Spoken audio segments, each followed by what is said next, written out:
میری توبہ قبول ہو۔ اس نشریات میں آپ کو ایک بار پھر خوش آمدید کہتے ہیں بعنوان شان توبہ۔ تو انشاءاللہ بڑا یہ ایک زبردست امتزاج ہے اس سیگمنٹ میں کہ جس میں بنیادی طور پر علماء کرام سے ہماری گفتگو ہوگی، آسان سہل الفاظ میں انداز میں کچھ جاننے کی کوشش کریں گے، کچھ واقعات، کچھ فلسفہ توبہ کا، لیکن یہ لفظ فلسفے سے زیادہ گھبرانے کی ضرورت نہیں ہے، ہم بڑا آسان الفاظ میں جاننے کی کوشش کریں گے کہ کیا ہے یہ سب۔ اور ہمارے ساتھ اس سیگمنٹ میں ہمارے نعت خواں حضرات بھی موجود ہوں گے، تو ہم کلام بھی سنیں گے انشاءاللہ، حمد اور مناجات بھی سنیں گے۔ علماء کرام ہمارے ساتھ ہیں، جناب قبلہ مفتی عامر صاحب تشریف فرمائیں، بہت نوازش۔ قبلہ مفتی احسن نوید نیازی صاحب، بہت شکریہ، بہت نوازش۔ جناب قبلہ مفتی سہیل امجدی صاحب، مولانا محمد رضا داؤدانی صاحب، بہت شکریہ۔ محمود بھائی ہمارے ساتھ ہیں، محمود حسن اشرفی صاحب اور جناب وسیم مسیح صاحب، سب کا بہت بہت شکریہ، بہت نوازش۔ اگر علماء کرام اجازت دیں تو چونکہ اللہ اور بندے کے ربط کے حوالے سے ذرا کچھ گفتگو کرنی ہے، سمجھنی ہے، تو اگر ایک حمدیہ کلام سے ہم آغاز کریں وسیم مسیح صاحب سے، اور پھر انشاءاللہ وسیم بھائی بسم اللہ۔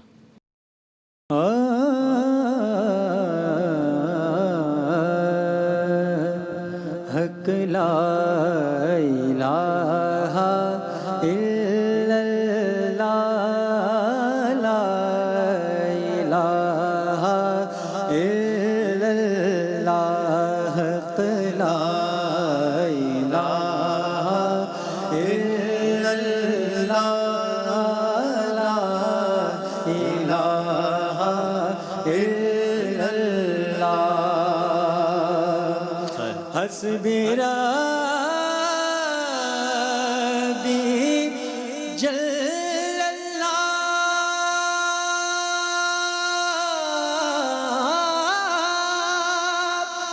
ما فی سبحان اللہ۔ قلبی غیر اللہ،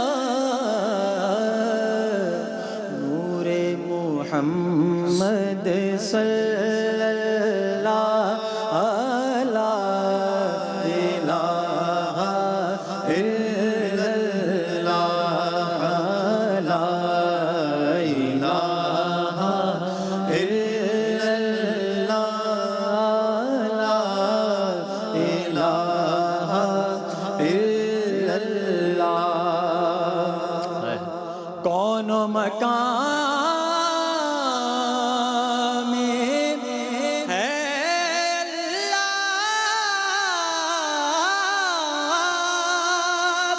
دونوں جہاں میں ہے اللہ، دونوں جہاں میں ہے اللہ، جسم میں جان میں ہے اللہ، لا الہ الا اللہ، حق لا الہ الا اللہ، لا الہ الا اللہ،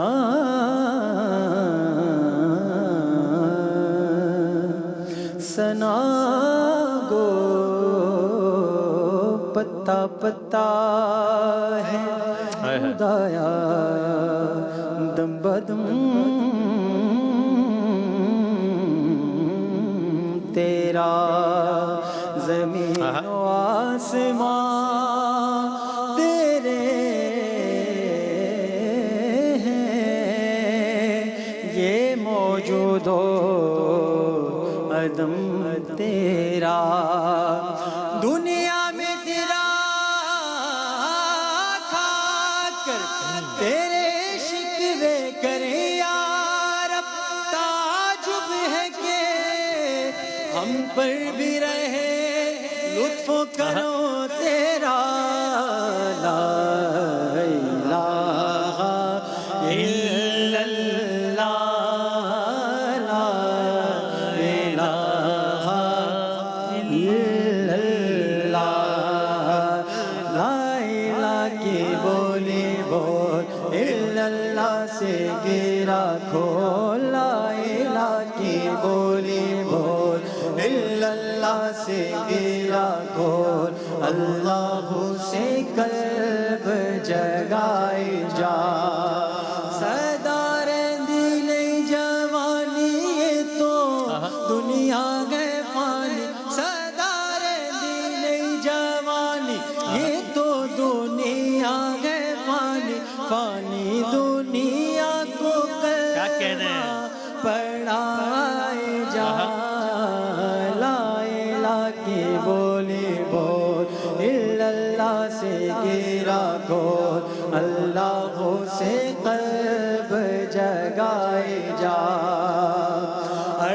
غلام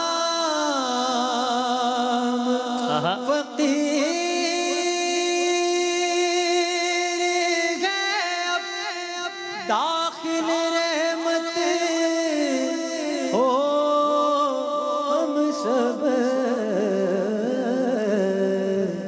ذکر قبول ہو یہ یا رب لا الہ الا اللہ لا الہ الا اللہ لا الہ الا اللہ. سبحان اللہ سبحان اللہ. کیا کہنا ہے بھائی، سبحان اللہ. وسیم وسیع صاحب کیا کہنا ہے، سبحان اللہ. ایک خوبصورت آغاز کر دیا آپ نے سیگمنٹ کا، میری مشکل بھی آسان کر دی کہ ایک ماحول ایک گفتگو کے لیے بڑا سازگار اور بہت ہموار ہو گیا الحمدللہ. قبلہ مفتی سہیل حمدانی صاحب، آج کی شب یہ نشریات کا عنوان بھی ہے شان توبہ، اللہ تعالیٰ سے اپنا ربط بڑھانے اور توبہ کرنے کے حوالے سے آج کی رات منسوب ہے. تو ذرا پہلے تو لیکن مختصر لیکن ہمیں ایک آسان الفاظ سمجھا دیں کہ یہ توبہ یعنی کیا. آج کی رات کے دو الفاظ بہت کثرت سے تکرار کے ساتھ استعمال ہوں گے، توبہ استغفار توبہ استغفار، کیا مطلب ہے اس کا؟ بسم اللہ الرحمن الرحیم صلی اللہ علیہ وآلہ واصحابہ وبارک وسلم. سب سے پہلے وسیم بھائی آپ کو بھی، تمام علماء اکرام کو اور دیکھنے والوں سننے والوں کو آج کی یہ رات مبارک ہو.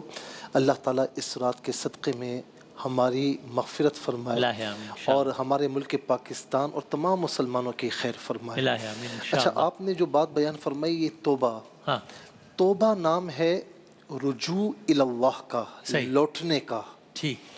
جیسے آپ کہیں پر ہائی وے پر جا رہے ہیں تیزی کے ساتھ، ٹھیک ہے نا، اور اچانک آپ کو ایک فیلنگز آتی ہیں کہ یہ میں نے کوئی کٹ مس کر دیا ہے، ٹھیک ہے نا.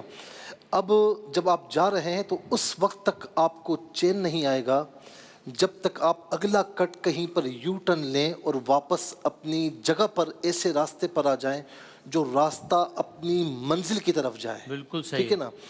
تو توبہ جب بندہ مومن مسلمان جب ایسے راستے پر چل پڑتا ہے نا کہ جو راستہ جس کی منزل ٹھیک نہیں ہے، جو راستہ جہنم کی طرف جاتا ہے، جب اسے یہ احساس پیدا ہوتا ہے، یہ فیلنگز اس کے اندر جاگتی ہیں کہ بھائی مجھے اس راستے پر اب نہیں جانا، ٹھیک ہے، اب مجھے راستہ وہ اختیار کرنا ہے، یو ٹرن لینا ہے اللہ کی جانب کہ جو راستہ مجھے جنت کی طرف لے کر جائے. اسی ٹرن لینے کا نام توبہ ہے. ٹھیک ہے نا. اب اس کے اراکین کیا ہیں؟ اچھا، میں پہلے بھی عرض کر چکا ہوں کہ ایک فارمیلٹی نہ بنائیں کہ اللہ میری توبہ استغفر اللہ مذاقن کے دیا. اچھا، اس رات میں پھر خاص طور پر میسیجز روانہ کر دیے جاتے ہیں، نہ جان نہ پہچان. تو ایسی توبہ نہیں، فارمیلٹی نہیں پوری کرنی. توبہ اعتراف جرم، جو گناہ کیے ہیں نا اس پر اعتراف ہو، اظہار شرمندگی بھی ہو. اظہار شرمندگی نہیں تو توبہ کس بات کی؟ اور پھر آئندہ گناہ نہ کرنے کا عزم ہو. جب اس عزم کے ساتھ وہ اللہ تعالیٰ کی طرف لوٹتا ہے نا، اور جب اس کے آنسو نکلتے ہیں نا، تو میرے نبی علیہ السلام فرماتے ہیں کہ اس کے آنسو زمین پر بعد میں آتے ہیں، اللہ تعالیٰ اس کی مغفرت پہلے قبول فرما دیتا ہے. اچھا، ایک بات اس میں کہوں گا، جب ہم یہ کہتے ہیں سوال یہ ہوتا ہے کہ جی ہر رات اللہ تعالیٰ توبہ قبول فرمانے والا ہے، ہر وقت 24 گھنٹے میں جس وقت چاہیں ہو جاتا ہے، تو ہر چیز کا موسم ہوتا ہے. ٹھیک ہے، تو یہ توبہ کا موسم ہے، یہ توبہ کا سیزن ہے. اس میں اللہ تعالیٰ کی رحمت مغرب کے ساتھ ہی یعنی غروب آفتاب کے ساتھ ہی یہ چھما چھم برستی ہے، آسمان دنیا پر آ کر پکارتی ہے. عام راتوں میں ایک تہائی رات کے بعد ہوتا ہے، لیکن یہاں پر کیا ہے کہ مغرب کے بعد ہی شروع، کہ ہے کوئی مانگنے والا، ہے کوئی توبہ کرنے والا، ہے کوئی اولاد کو طلب کرنے والا. تو اللہ تعالیٰ کی رحمت جب چھما چھم برستی ہے، سیزن ہے، تو پھر ہمیں توبہ زیادہ سے زیادہ کرنی چاہیے. سبحان اللہ، بالکل صحیح، کیا کہہ رہے ہیں. اور قبلہ رضا داؤدنی صاحب، یہ استغفار بھی انہی معنوں میں آتا ہے یا اس کا الگ ایک کانسیپٹ ہے؟ اور دوسرا وہی آج بہت سارے لوگ پوچھتے ہیں ہم سے، ہمیں اپنے لیے بھی، کہ توبہ کرنے کا بہترین طریقہ کیا ہے؟ یہ بہت ایک سوال ہوتا ہے، تو آپ دونوں حوالے سے بتائیے. بسم اللہ الرحمن الرحیم. ظاہر ہے کہ ان دعاؤں کی تائید و توثیق کے ساتھ اور ہدیہ تبریک و تہنیت کے ساتھ آپ کے سوال کا جواب دینا چاہوں گا. کہ جیسا آپ نے فرمایا کہ استغفار کے بارے میں، تو استغفار اگر آپ دیکھیں نا تو گناہ کے علاوہ بھی استغفار کیا جا سکتا ہے. کوئی ضروری نہیں ہے کہ انسان گنہگار ہو تبھی استغفار ہو. اس لیے کہ انسان پروردگار عالم کی بارگاہ میں نماز تو پڑھے گا، اور نماز میں استغفار کیا جاتا ہے. استغفر اللہ ربی و اتوب الیہ کی گردان کی جاتی ہے، تکرار کی جاتی ہے. تو ظاہر ہے کہ بہت سے اولیاء کرام یا انبیاء یا خود معصومین وہ بھی استغفر اللہ پڑھا کرتے تھے. تو استغفار گناہ کے ساتھ کوئی لازمی ایسا نہیں ہے کہ اگر انسان گنہگار ہو تبھی وہ استغفار کرے گا. گناہ کے ساتھ تو استغفار ہے ہی، مگر گناہ کے علاوہ بھی استغفار ہے. استغفار کا مطلب ہے پروردگار عالم سے طلب رحمت کرنا. یعنی آپ یوں سمجھ لیجئے کہ جیسے اس وقت یہ اسکن ایکسپوزڈ ہے، ٹھیک ہے، اور اگر اس کو میں کور کر لوں، ڈھانک لوں، تو یہ استغفار ہے. یعنی اگر اس کو پوشیدہ کر لیا گیا تو اب ظاہر ہے کہ فرض کیجئے کہ سردی کا موسم بہت زیادہ ہے، اگر آپ نے کوئی لوشن لگا لیا تو جو سردی کی شدت ہے اس سے یہ محفوظ ہو جائے گی اسکن. بالکل اسی طریقے سے انسان اگر استغفار کرتا ہے تو زمانے کی رنگینیاں ہیں، شیطان کے وسوسے ہیں، نفس امارہ کا بہکانا ہے، ان سب کے مقابلے میں وہ پروردگار عالم سے ایک پروٹیکشن ہے کہ جس کو طلب ایک کر رہا سپر ہے، ایک ڈھال ہے، ایک ڈھال ہے. اسی لیے مغفر جو عربی زبان کے اندر خود کے لیے استعمال ہونے والا لفظ ہے، اس کے لیے بھی روٹ ورڈ وہی ہے کہ جس کے اندر غفرا مغفرت کا ایک پہلو موجود ہے. کہ جب میدان میں انسان جاتا ہے تو اپنے سر کو بچانے کے لیے، ابھی سر زخمی نہیں ہوا لیکن سر کو بچانے کے لیے اس نے خود پہن لیا کہ اگر ممکنہ کوئی حملہ ہوگا تو یہ اس کی حفاظت کرے گا. اب اسی طریقے سے کسی کا سر زخمی ہو گیا اور اسے بینڈیج کر لیا تو یہ بھی ظاہر ہے کہ اب اس زخم کو پروٹیکشن فراہم کرے گا. تو زخم ہونے کے بعد بھی بینڈیج کرنا اور زخم نہیں ہوا ہے تو خود پہن لینا، جس طرح سے یہ ہے اسی طرح سے گناہ کا زخم ہو چکا ہے تب مغفرت طلب کرنا، تاکہ اب جو ہو چکا ہے اس کو پروٹیکشن دی جا سکے اور اس کے نتیجے میں ریکوری کا فیز آ سکے. اور اگر ابھی وہ گنہگار نہیں بھی ہوا ہے تو پروردگار عالم کی رحمت کا تو محتاج ہے ہی. کہ زمانے کے اندر بہکانے کے امکانات تو بہت زیادہ ہیں، تو ان کے مقابلے میں وہ جو رحمت کی چادر کو اوڑھ رہا ہے اور اپنے آپ کو ڈھانپ رہا ہے، اس کے ذریعے سے وہ مغفرت کا حقدار بن رہا ہے. سورہ نوح کے اندر ہم پڑھتے ہیں کہ انسان اگر طلب بانا بھی چاہتا ہے، بارش چاہتا ہے، تو اس کے لیے بھی کہا گیا کہ مغفرت کی دعا پروردگار سے کرو تاکہ تمہارے اوپر بارش نازل ہو. تمہارے پاس اولاد نہیں ہے تو خدا سے مغفرت کی دعا مانگو تاکہ تمہیں خدا اولاد عطا کرے. تو یہ مغفرت کا تو بڑا ایک وسیع معنی ہے. یقیناً اس کا ایک اہم پہلو یہ ہے کہ انسان جب گنہگار ہے اور پروردگار عالم سے استغفار کرتا ہے تو جو گناہ کے نتیجے میں ہونے والے اثرات ہیں ان کو زائل کرنے کے لیے، ان کو دھونے کے لیے، واش کرنے کے لیے بھی استغفار کا اپنا رول ہے. اور اس میں اراکین توبہ کے اندر تو ظاہر ہے کہ دل سے شرمندگی ہے، زبان سے اظہار ندامت ہے، اور پھر عمل کے اعتبار سے یہ ثابت کرنا کہ اب میں وہ کام نہیں کروں گا، جیسے کہ یو ٹرن کی بات ابھی کی گئی. ٹھیک ہو، بالکل صحیح، ٹھیک ہے. اچھا مفتی عامر صاحب یہ ذرا سمجھائیں کہ اس میں انسان اپنی اپروچ کیا رکھے. یعنی ایک طرف ظاہر ہے ہم یہ سنتے ہیں اور آج کی شب یا ان ایام میں زیادہ سنتے ہیں کہ کتنی زیادہ اللہ تعالیٰ تیری رحمت میں ہے وسعت کتنی، کہ تو ایک ادا پسند آ گئی تو معاف کر دیا. اور پھر دوسرا پہلو بھی سنتے ہیں کہ قبر کے، آخرت کے، جا کنی کے عالم کے وہ مراحل جس کو سوچ کے انسان کا وجود کانپ جائے. تو اگر کبھی کنفیوژن ہو کہ پھر اس میں کیا ہے، مطلب اب یہ یعنی راستہ پھر اعتدال کا رکھے انسان کہ رحمت بھی بہت وسیع ہے لیکن عذاب بھی بہت سخت ہے، یا اگر میں آسان الفاظ میں تو انسان کیا سمجھے کس چیز کا امکان زیادہ ہے، کیا ہے کہ کیا سوچنا ہے؟ حدیث شریف میں آتا ہے کہ نبی اکرم صلی اللہ علیہ وسلم نے فرمایا المؤمن بین الخوف والرجاء، کہ بندہ مومن خوف اور امید کے درمیان ہوتا ہے. صحیح. صرف امید رکھنا بھی بے اعتدالی ہے، اور صرف خوف رکھنا بھی اللہ تعالیٰ کو پسند نہیں ہے. صحیح. تو بندہ مومن کے لیے ضروری ہے کہ اگر گناہ کی طرف بڑھ رہا ہو تو اسے اللہ کا خوف طاری ہو جائے، خدا نہ خواستہ سرزد ہو جائے تو رحمت سے اسے کبھی امید رہے کہ وہ معاف کر دے گا. تو بندہ مومن ان دونوں کیفیات کے درمیان میں اعتدال. بالکل ایسا ہوتا ہے. اچھا اس کو اگر آپ کو جیسے امتحان میں بندہ پاس ہو جاتا ہے، بتا دیا جاتا ہے، صحیح ہے، تو بے فکر ہو جاتا ہے. پھر وہ یہاں پر دنیا میں کسی پر ظاہر نہیں کیا جاتا تاکہ وہ اللہ تعالیٰ کی بارگاہ میں اپنی نیاز مندی اور اپنی عبادت اور بندگی پیش کرتا رہے اور جتنی پیش کرے گا اتنا ترقی کرے گا.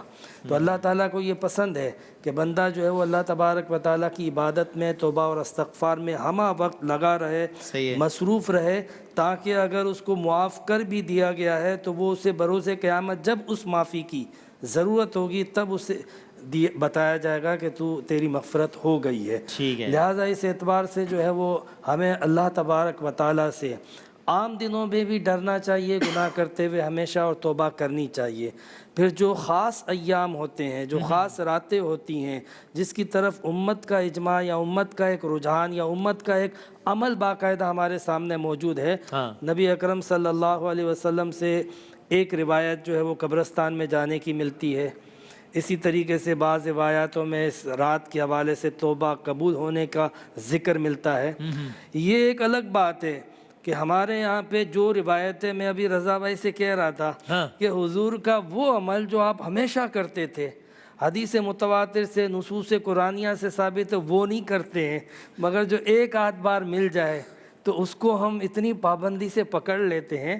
یہ بھی درست ہے، مگر وہ زیادہ ضروری ہے کہ حضور 5 وقت نماز پڑھتے تھے، اس میں تو کوئی شبہ نہیں، اور روزانہ پڑھتے تھے تو ہمیں پڑھنی چاہیے. حضور علیہ السلام روزانہ 70 بار توبہ کرتے تھے، اور ایک روایت کے مطابق 100 مرتبہ توبہ کرتے تھے، اور حضور نے کوئی گناہ بھی نہیں کی، پھر بھی توبہ کرتے تھے. یہ وہی معنی ہے جو رضا بھائی نے کہا.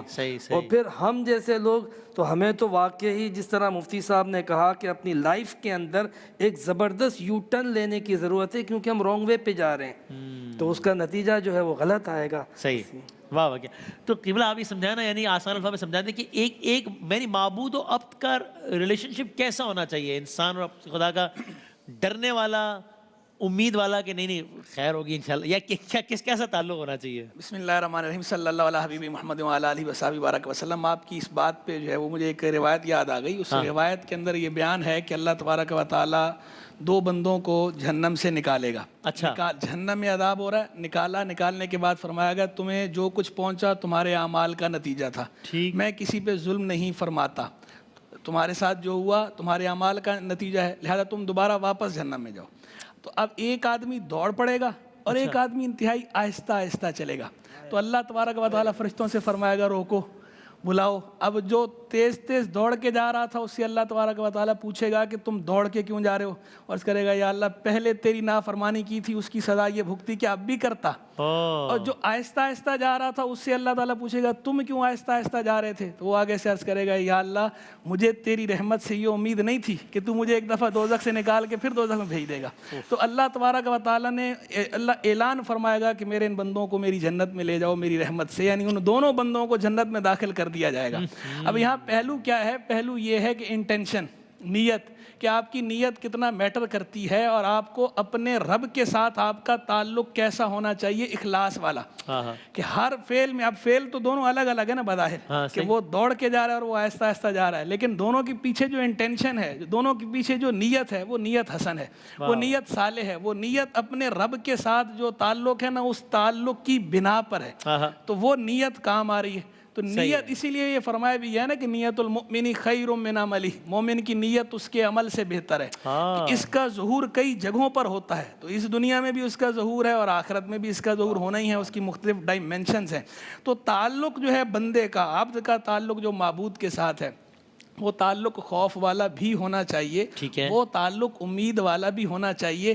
اور میں اکثر یہ کہا کرتا ہوں کہ ویسے ہمارے ہاں تھوڑا زور دیا جاتا ہے اس بات پر، خوف پر، اور ہونا بھی چاہیے، اس کا انکار بھی نہیں ہے، لیکن میں کہا کرتا ہوں تھوڑا جو محبت والا پہلو ہے نا اس پہلو کو تھوڑا زیادہ اجاگر کیا جائے، کہ بندہ جو ہے وہ بندے کا تعلق اپنے رب کے ساتھ محبت والا ہونا چاہیے. ہم کیوں کوئی کام ڈر کر ہی کریں، ہم اللہ کی محبت سے کیوں نہ کریں، کہ جو کام خالص اللہ کی محبت کے لیے ہونا ہے تو اس کا تو جس کا عمل ہے بے غرض اس کی جزا کچھ اور ہے. حور و خیام سے گزر بادہ و جام سے گزر، اقبال نے کہا، وہ تو پھر الگ ہی اس کا لطف الگ ہے نا. اور خود فرمایا بھی نا حب اللہ لما یغزوکم من نعمہ، حضور جان عالم صلی اللہ علیہ وسلم کا فرمان ہے کہ اللہ سے محبت کرو ان نعمتوں کی بنا پر جو وہ تمہیں عطا فرماتا ہے. اب دیکھیں میرا جسم میرے اللہ کی طرف سے میرے لیے نعمت ہے، میری روح اللہ کی طرف سے میرے لیے نعمت ہے، علم و فضل اللہ کی طرف سے نعمت ہے، ذہانت و فطانت اللہ کی طرف سے نعمت ہے، حسن و جمال اللہ کی طرف سے نعمت ہے، شادی شدہ ہیں، بیوی بچے اللہ کی نعمت ہیں، اور اتنی ساری نعمتیں ہیں کہ ہم گننا چاہیں. وَإِن تَعُدُّوا نِعْمَةَ اللَّهِ لَا تُحْصُوهَا، اگر اللہ کی نعمتیں تم گننا چاہو گن نہ پاؤ گے. اور یہ بھی قاعدہ ہے، ضابطہ ہے کہ شکر المنعم واجب،